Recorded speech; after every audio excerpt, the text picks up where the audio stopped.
Oh, you wouldn't be doing what you're doing to me. Oh, you don't know what you're saying when you say that you were playing. Oh, you wouldn't be saying you were playing with me. And I blew my own intro.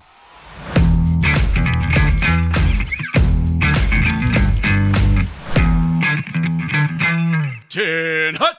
Ho, ho, how you doing, everybody? Andrew Scott, and you are back at Booth Camp. And it is, of course, that most, festive time of the year? This really itches. God. The tradition of Festivus begins with the airing of grievances. I got a lot of problems with you people. Ugh. Okay. Today, we're going to talk about something that has been coming up in a number of places in my VO bubble. A lot of it has been in discussions on the Booth Camp Discord server, but a couple other places, including a few of my students and in some of the places that I moderate discussions in. And that is this idea of imposter syndrome. And if you're not aware of the term, but it's the 21st century, and I think pretty much all of you are now, imposter syndrome is this feeling that you get when you're doing something, particularly when you're new at doing it, but you have this lingering doubt in your mind about how good you are at it and if you're effective, and most notably, if people viewing you from the outside see you as worthwhile. And suddenly you're overcome with this quiet fear, almost like a little bit of a dread that you'll be discovered, that somebody will pull your mask off and expose you for the amateur faker you are. And I've been there. I've been there many times. I was there yesterday. It doesn't go away. We all, no matter what rung of the VO ladder you're on, we all experience imposter syndrome. And honestly, I really feel like if you don't, as a practitioner of this or that thing, if you don't experience imposter syndrome, you're headed for a fall. Because you might believe a little bit too much in your own awesomenessitude or your own abilities. And there's going to come a time where you trip up and you get caught out as coming up short or coasting when you really should have been putting your shoulder to the grindstone, or any of a number of other things. And this whole discussion of imposter syndrome holds hands with something that I want to talk to you about with help from somebody that I respect very much, and I've mentioned him before, and we'll get to that. So an adjacent question is this: how good do you really have to be? How good of a voice artist do you really need to be in order to achieve success in the home voiceover business at some level or other? I'm not talking about full-time versus part-time versus amateur or anything like any level. Pick one. How good do you really have to be? Now, there are a couple of answers here, and to one degree or another, they fit. The first one is, well, you don't have to be particularly good if you're starting out, unless you are purporting to be an expert at something. And a lot of times, beginning VO artists make that mistake. They invest all their time on their website or getting the right gear or the accoutrement of voiceover, but they haven't spent the time building up the skills, building up the mastery of craft and the artistry, capital A, artistry, because as I've said in the past, voiceover is an art form. And voice artists are capital A artists, just like they're capital A actors. But the other answer is you gotta be pretty good. I mean, you have to have something to offer. really, if you only had the gear and the space and the ability to edit, you're not really offering much to somebody who's looking for a voice artist or a voice talent. At that point, what you might want to look into is going into professional audio engineering and becoming a studio engineer or a tech, because you don't have what it takes to fulfill the artistry side of the equation. But this idea of pretty good at it, how far do you think that'll get you?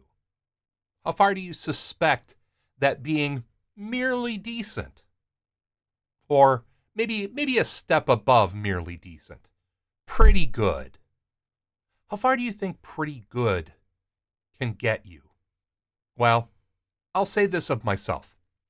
When I started out about 8 and some years ago now, full time, I had been doing it off and on before. It's not like I was brand new to voiceover.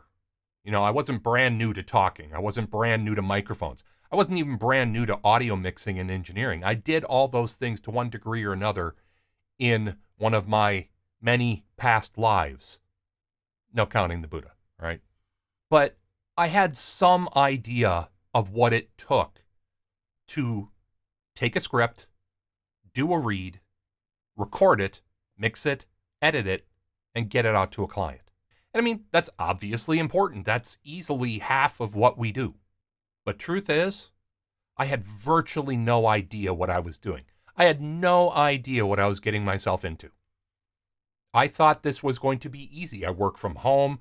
My commute is from the bedroom to my studio through the house while avoiding cat toys as I grab my coffee. That's my commute. That sounded great. That sounded easy. And all the other aspects of this were things that I was familiar with, at least loosely.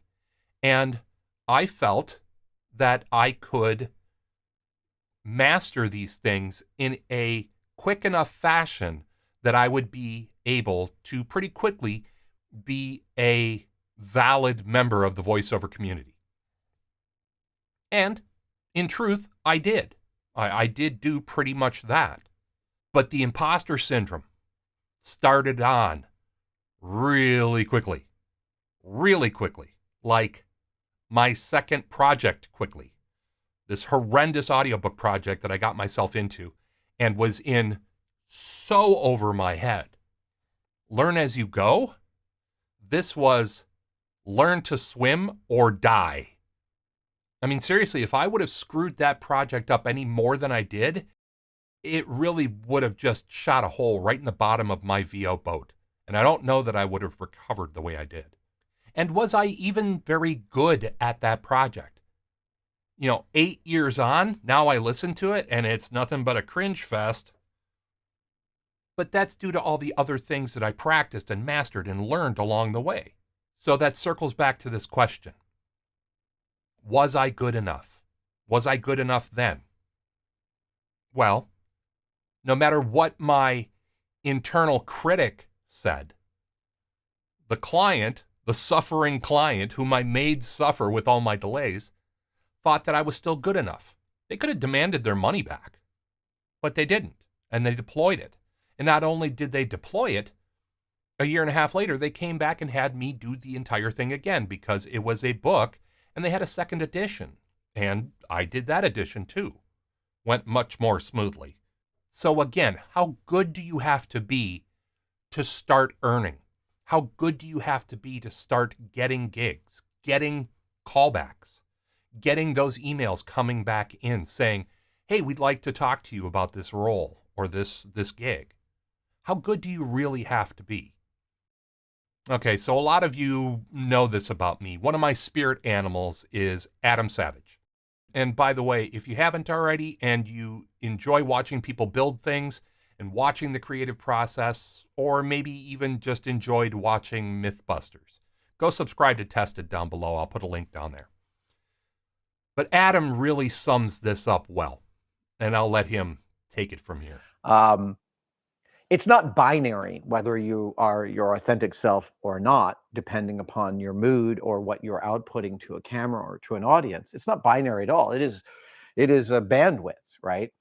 And I will say there's this I can't remember who said this, who said this at the beginning. It might have been the painter Francis Bacon, said that anybody who practices a lot can get a piece of artwork to like 85 to 90%. And I really believe that. I believe that just practice with no talent, no natural talent, can get you to about 90%. But that last 10% is your whole freaking life. That last 10% is everything you've got. It's not a linear scale, it's logarithmic. Yeah. 80%. Are you 80% good at something? Can you get a project 80% of the way there? Not a hypothetical question. Have you worked on something recently where in your mind you would judge it as 80% perfect? Because the truth is, unless you are a high-level Jedi master of something, most people aren't going to look at that 10 to 20% and even notice it's missing. They're willing to pay you for 80%. And what happens with that is every time you get paid for 80%, you have the resources and the knowledge and the experience to add an extra point on. So now next time, it's 81%. Your statue is now 81% David. 81% water lilies. 81% Moonlight Sonata. And the truth of the matter is this. The vast majority of work that you, a new VO talent, will be trying out for, unless you're like shooting for pie in the sky stuff, you know, the vast majority of the gigs that you're going to be trying out for, 80% is totally GED. And that's why, for as much as I might dislike the sound of the saying, I'm a huge advocate of fake it till you make it. No lie. Fake it till you make it. I think I pointed at make it like it's one term, whatever. And that doesn't mean by faking it that you're being disingenuous or that you're doing other things that I've admonished people for, using images of microphones on your website that aren't really your microphones. You put up a picture of a U87 and you really own an NT1A, right? Okay, not okay, not cool. Coming up with a list of fake clients, absolutely not cool. Putting references out that are your relatives that really you've never done any true substantial work for, not okay. That's not the faking it I'm talking about. What I'm talking about with faking it till you make it is more that you have the swagger and confidence of somebody who does this regularly. That you feel confident in what you're doing, even when you might not fully feel confident in yourself. There's nothing wrong with that. There's nothing wrong with that approach, and there's nothing wrong with doing that. Because truly, we're all faking it. We're all still guessing at what to do next. Even the most confident people are. Are you going to let your fears of being discovered as anything other than the world's greatest VO talent ever? Are you going to let that fear of discovery impede you from getting that 1 more % every time you successfully do something? Because the other thing about earning that 1 extra % every time is that, yeah, like Adam said, you might be chasing that last 10 or 20% for the rest of your life. But that's good work to do. That's what keeps you sharp. That's what keeps you motivated. That's what keeps you excited about what you do. We're all imposters. We're all master pretenders. We're actors after all. Even if you're just a narrator.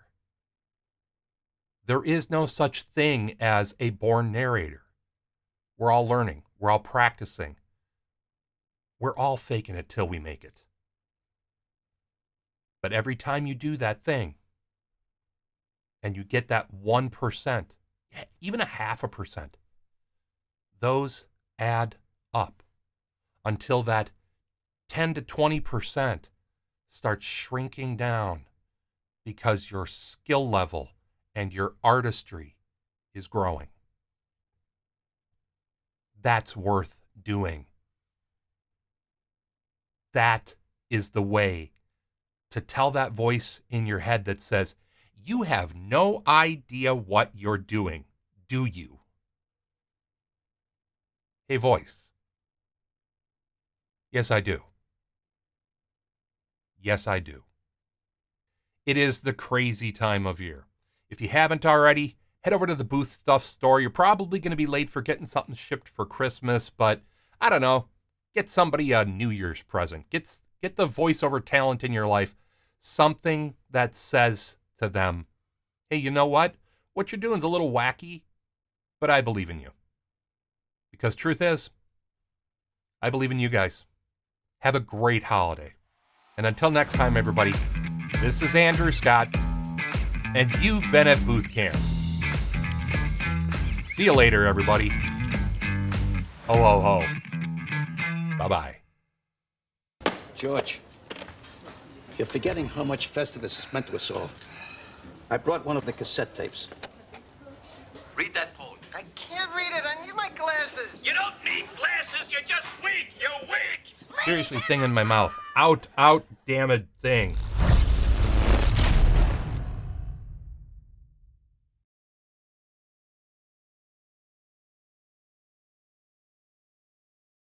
It's a Festivus miracle.